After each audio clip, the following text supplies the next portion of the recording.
का कौन सा विज्ञान है? लेकिन आपका मिट्टी, जल, अग्नि, वायु और आकाश का विज्ञान यही कहीं छिपा है तो छत्तीसगढ़ी भाषा में छिपा है, उसकी बोलियों में छिपा हुआ है, उनके गीतों में छिपा हुआ है। बचाना आज उसको है। इसलिए देखो, स्वाभिमान के साथ अपने बच्चों को छत्तीसगढ़ी सिखाओ। हाँ, छत्तीसगढ़ी में जीने की कला सिखाओ। गीतों को लुप्त मत होने दो। ये गीत कोई गीतकार का लिखा हुआ नहीं है। आप गीत जितने भी हैं, इनका इतिहास उठा करके देखो, झांक करके देखो। हमारे यहां जितने भी ऋषि हुए, ऋषि पत्नियों ने लिखा है इन गीतों को। इन गीतों में वहां की मिट्टी का विज्ञान घुला दिया है। यह सामान्य किसी व्यक्ति की कृति नहीं है। जिन ऋषियों ने सृष्टि का विज्ञान लिखा है, उन्हीं ऋषि पत्नियों ने गीतों को लिखा है। और लिखा नहीं, जनमानस के हृदय में बिठाया है। और मात्र एक छोटी सी असमझ के कारण हम इसको छोड़ते चले जा रहे हैं। अपने आप को मॉडर्न दिखाने के चक्कर में हिंदी बोल रहे हैं, अंग्रेजी बोल रहे हैं।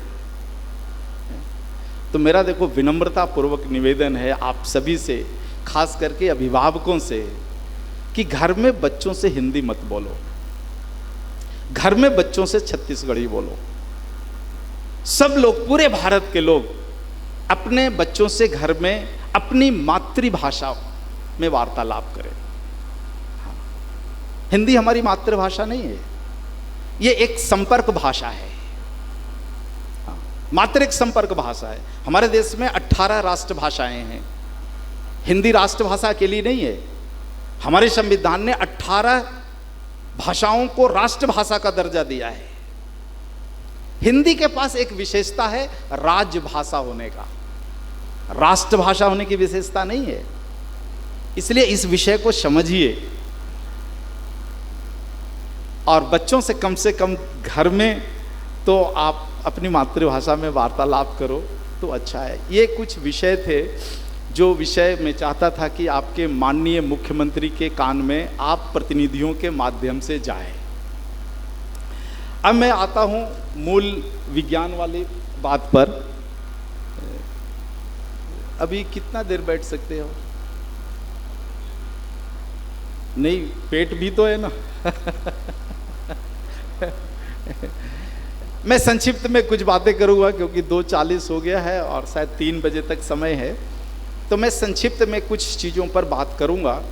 देखो, हमारा जो शरीर है, मनुष्य शरीर, और मनुष्य के समकक्ष जो दूसरे जीवों का जो शरीर है, ये पृथ्वी के भूगोल में कहाँ रहते हैं?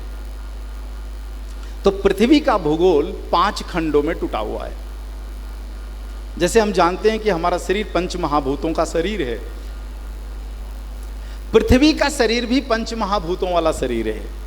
और ये इस जगत में जितना कुछ दृष्टिगोचर है, सभी कुछ 5 महाभूतों वाला है। जितना कुछ हम देख पाते हैं, सभी में 5 महाभूत हैं।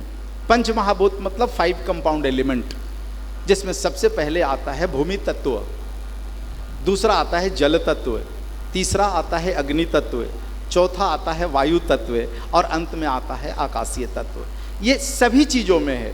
हमारी आँखों के सामने जो कुछ भी दृष्टिगोचर है, सभी में ये 5 है।